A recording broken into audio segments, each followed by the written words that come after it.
notice that all the keys for a particular row will be next to each other due to primary key prefix. Remember key value data.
There goes GB. Always writes a sentinel key for each row that the primary key without a column ID suffix for our example row.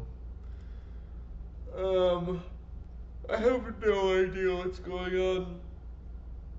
Secondary indexes. So far we've ignored secondary indexes. Let's rectify that oversight.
hmm.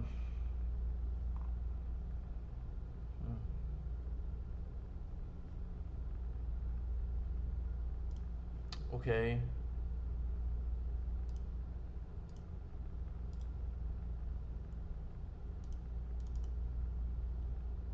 Uh,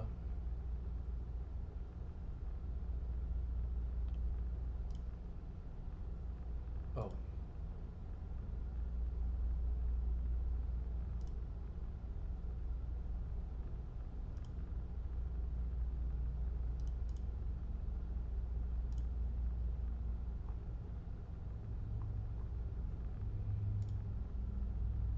That's not. Oh.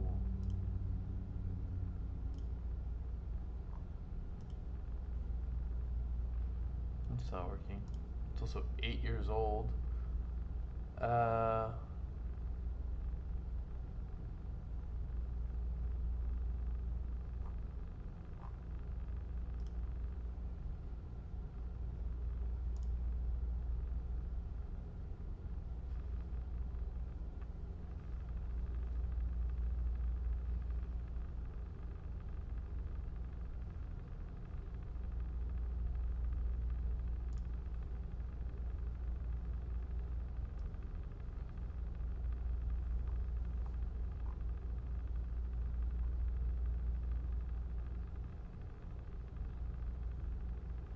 How did I end up here?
Yeah.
just zoned out. The write intent also contains the key where the transaction record is stored. This is crucial. If a reader encounters a write intent, it uses this key value to locate the transaction record, the switch. As a final rule, there can only be a single write intent on any key. If there were multiple concurrent transactions, it would be possible for one transaction to write intent from another transaction. However, transaction concurrency is a complicated topic. Another blog post. Okay, it's like a lock, basically. That's what it sounds like to me. These intents need to be resolved when the transaction is committed, taxing performance. Well, our disk format avoids the key repetition with an incremental prefix encoding. The timestamp and the checksum still create 12 bytes of overhead per key, not to mention the intents. Since the problem was using 1 kV entry per column in the table, the natural solution was to group multiple columns into one value. 1 kV per column in the table, yeah, okay. Several NoSQL databases uses a similar technique and call each group a column family. Yeah. Okay, this makes sense to me. The idea makes sense to me, right? Instead of having a mapping, yeah, okay. When we set out to implement column families, the first wrinkle was deciding whether to support get and set on individual columns in a family or to load and store an entire family to change one column. Got it? The former would allow us to make every table's primary data one key value entry. Unfortunately, it would also require the KV layer to understand the encoding that packs multiple columns in one value. If we later decided to change the encoding, it would be much more difficult to migrate if it were baked into the key value layer. Plus, the tidy separation they've enjoyed so far has been a big help to testability and moving quickly. We felt this wasn't a worthwhile trade-off. As a result, we support multiple column families per table so that setting a small field doesn't necessitate round-tripping any large fields in the same table. Okay. A common question we get is whether we support the use of key value later directly. We don't right now. That's right. At the time of writing this, maybe they do now. How do column families in CockroachDB work? Before column families, the value of an encoded table column was structured as. With column families, this is now. Or for our example above,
how to read old data with new code.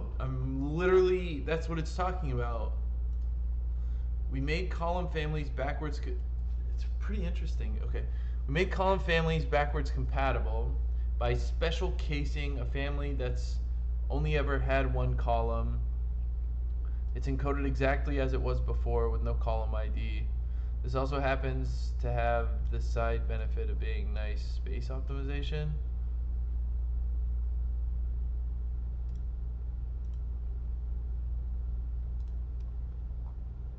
This is from 2015, huh?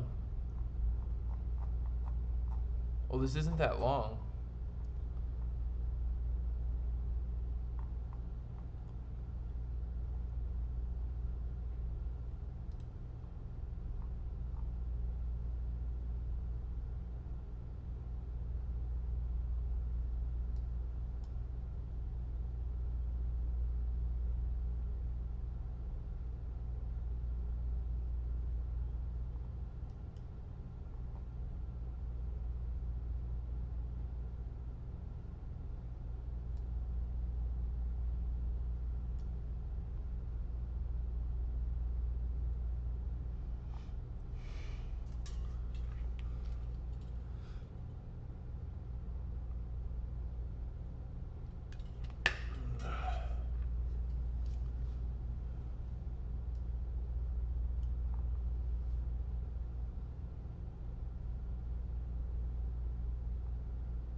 Let's go read this real quick.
Okay, interesting. This is something to look into more.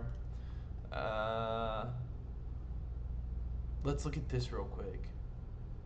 Oh, wait. There was a original thing we were doing, right? Shit. Was it here? Structured data encoding, yeah. Oh, and then see also column families, okay, and interleaving. So we have two RFCs to read here.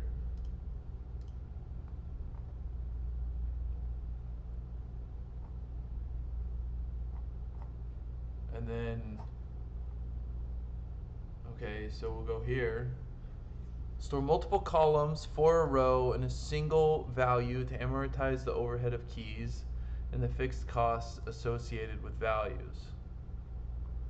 The mapping of a column to a column family will be determined when a column is added to the table. The sequel to KV mapping currently utilizes a key value pair per non-primary key column. The key is structured as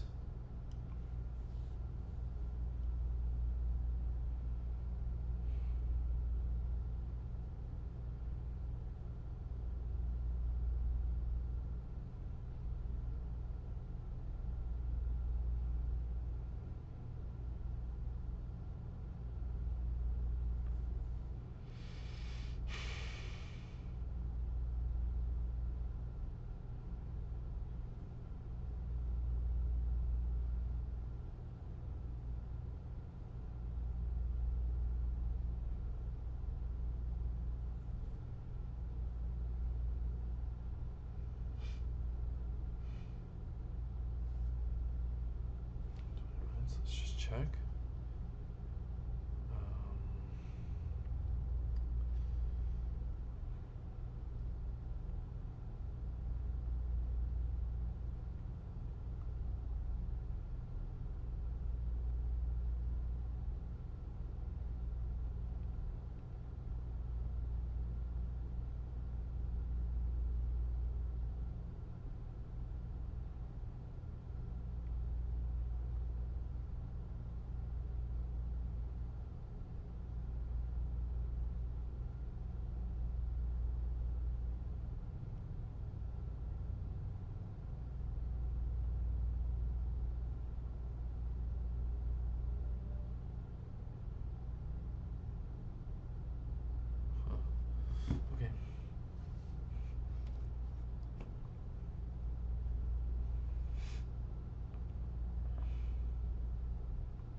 Typo.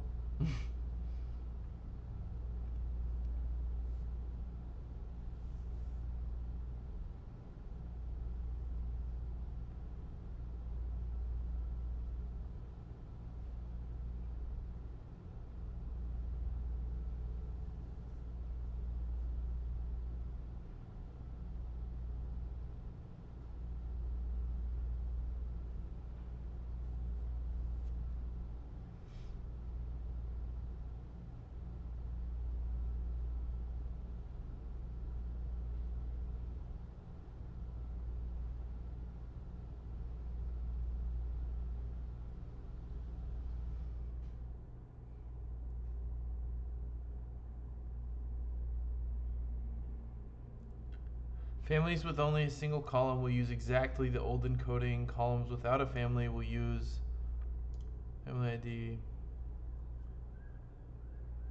Key suffix will be omitted when encoding to make the encoding identical to the previous sentinel key encoding. When a column is added to a table, it will be assigned to a family. The assignment will be done with a set of heuristics, but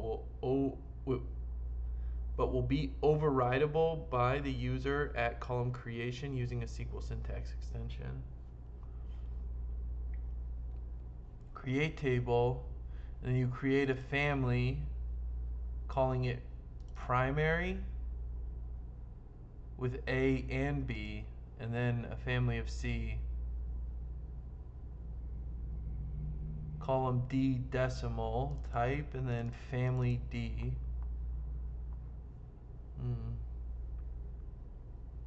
I should look for these. Fixed size columns in decimal with precision, float bool date, yeah. We packed into a family up to a threshold, 56.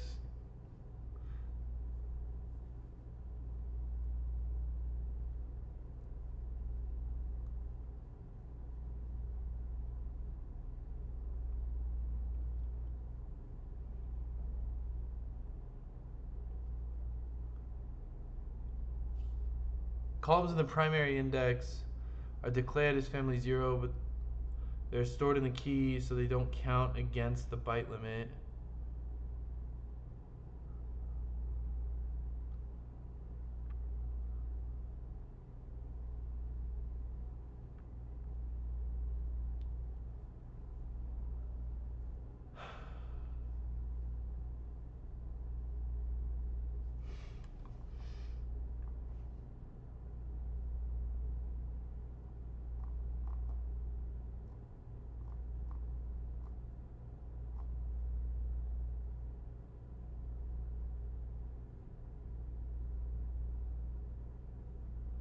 Oh.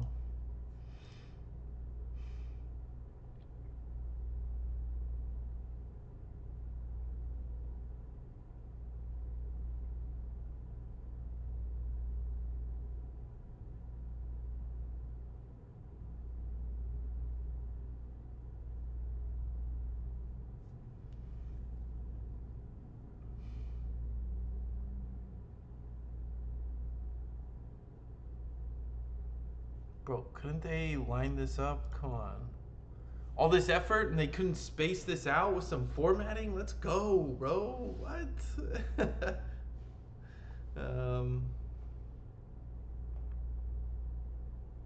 Okay. Now there's one more.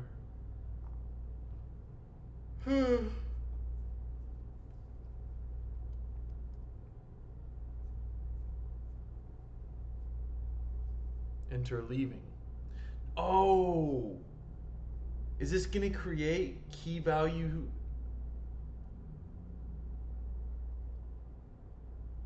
Okay, so I'm gonna guess what this is before I read about it.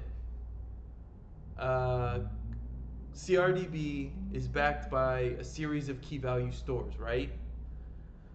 And if there's frequent joins, what you could probably do is create a key value table from keys made up of keys of values from different tables.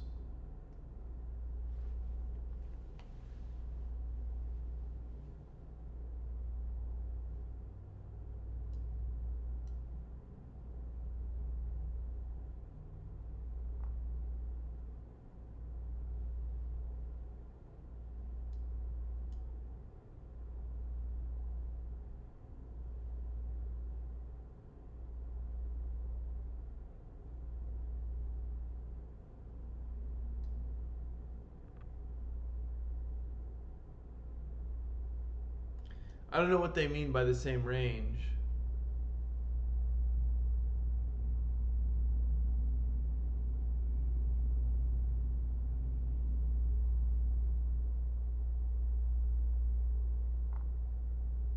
Maybe I was wrong.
I'm still not quite sure what interleave means here.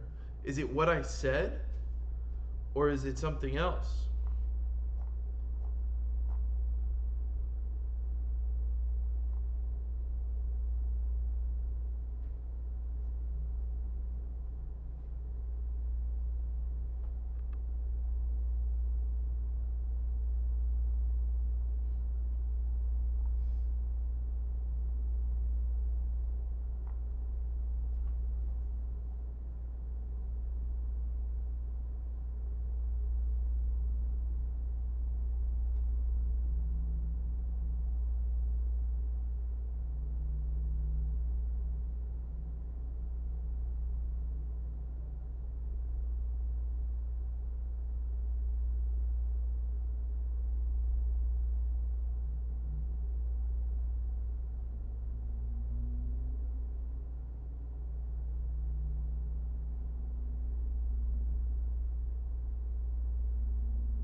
Let's try. What is a sentinel?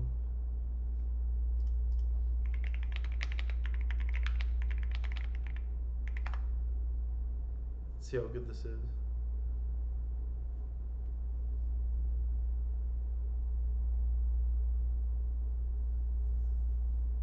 The row acts as a marker to indicate the current cluster version and can be used by nodes to coordinate upgrades or configuration changes. Okay. It's metadata.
Can you, let's see, ChatGPT.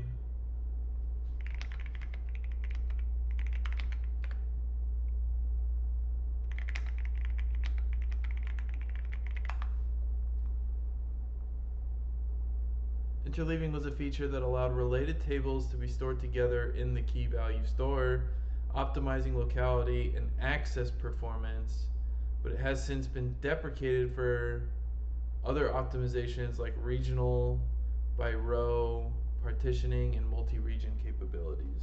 Okay.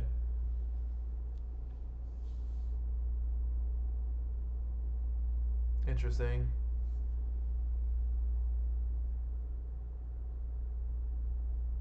Oh, okay, so all this was actually doing was, because it's distributed, is making sure it's on the same machine.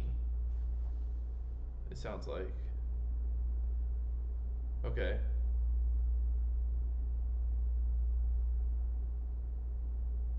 Got it. Alright, alright, alright. That's enough of that then. Okay, I've read all this now. Let's talk about the encoding.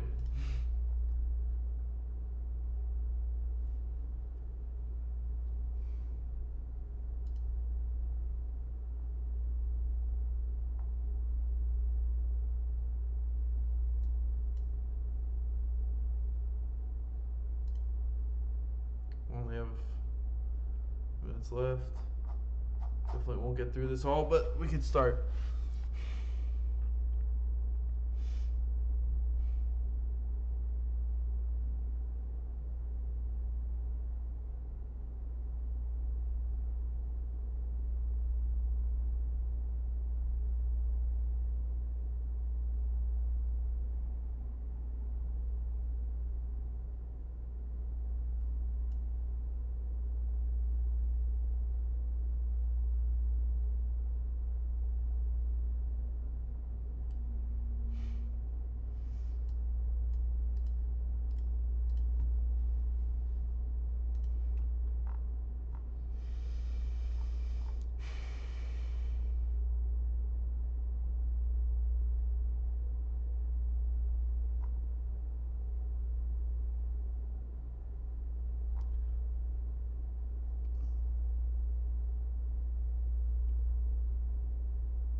That's a lot.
I'm not absorbing that much of it, but I understand the build up at least to this document. Interleaving seems like more column families, basically. But it's addressing locality more than anything else, I think. Column families was about reducing the amount. I think it's just if I understood correctly, it was reducing the amount of just like I want to call it boilerplate data, but it's like right for one key value or for one column, it wasn't that big of a deal, but it was like at 20 plus columns, it was a big deal. So it was reducing the encoding size for large tables. And now what I'm reading is the encoding scheme for all of that. Okay. So we'll come back to this tomorrow. It's kind of interesting. The only reason I'm really diving into this is like